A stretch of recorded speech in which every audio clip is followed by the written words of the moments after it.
বাংলাদেশের অভ্যন্তরীণ বিষয়ে ভারতের নাক গলানো অনুচিত কাজ বলে মনে করেন আন্তর্জাতিক সম্পর্ক বিশ্লেষকরা। আওয়ামী লীগ নিষিদ্ধ করা নিয়ে তাদের উদ্বিগ্ন হবার কথা বলা সেরকমই ইঙ্গিত দেয়।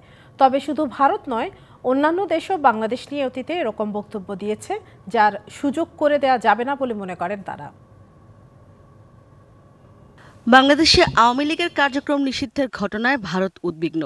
মঙ্গলবার নিয়মিত ব্রিফিংয়ের সময় এক প্রশ্নে ভারতের পররাষ্ট্র মন্ত্রণালয়ের মুখপাত্র রণধীর জয়সওয়াল একথা জানান। যথাযথ পদ্ধতি মেনে এই রাজনৈতিক দলটি নিষিদ্ধ করা হয়নি বলেও মন্তব্য করেন তিনি। এদিকে ওয়াশিংটনের পররাষ্ট্র দপ্তরের নিয়মিত ব্রিফিংয়ে এক প্রশ্নে প্রিন্সিপাল ডেপুটি স্পোকপারসন টমি পিগট বলেন, অন্যান্য দেশের মতো বাংলাদেশেও মুক্ত ও গণতান্ত্রিক প্রক্রিয়ায় সবার জন্য ন্যায়সঙ্গত ও স্বচ্ছ বিচার প্রক্রিয়াকে সমর্থন করে মার্কিন প্রশাসন। আওয়ামী লীগের কার্যক্রম নিষিদ্ধের বিষয়েও অবগত থাকার বিষয়টিও নিশ্চিত করে দেশটির পররাষ্ট্র দপ্তর। প্রশ্ন হলো, বিদেশি রাষ্ট্রগুলো কি বাংলাদেশের অভ্যন্তরীণ বিষয় নিয়ে কথা বলতে পারে? আন্তর্জাতিক সম্পর্ক বিশ্লেষক অধ্যাপক ইমতিয়াজ আহমেদ বলছেন, ভারতের বিষয়টি কিছুটা বিজেপির স্থানীয় রাজনীতির অংশ। তাছাড়া এই ঘটনা অতীতে বহুবার ঘটেছে, যা প্রত্যাশিত নয়।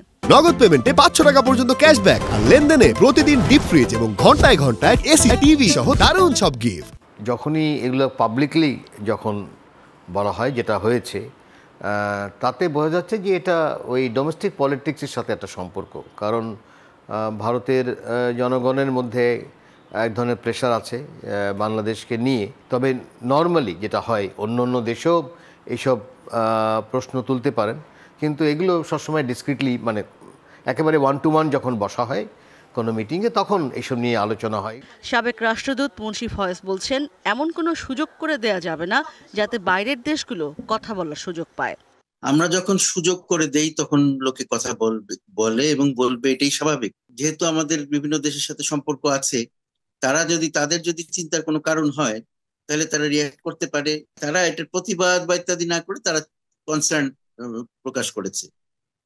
তো এইটা আমার মনে হয় এই পর্যন্ত ঠিক আছে। কিন্তু যদি বলে যে না, এটা বন্ধ করো, এটা এইভাবে করো, ওইভাবে করো, তারা তো কোনো প্রেসক্রিপশন দিচ্ছে না আমাদেরকে। অনেকে আছে যারা প্রেসক্রিপশন দেয়, আমরা সেই প্রেসক্রিপশন অনেক সময় শুনিও আবার, বা সেটা নিয়ে ব্যস্ত হয়ে পড়ি।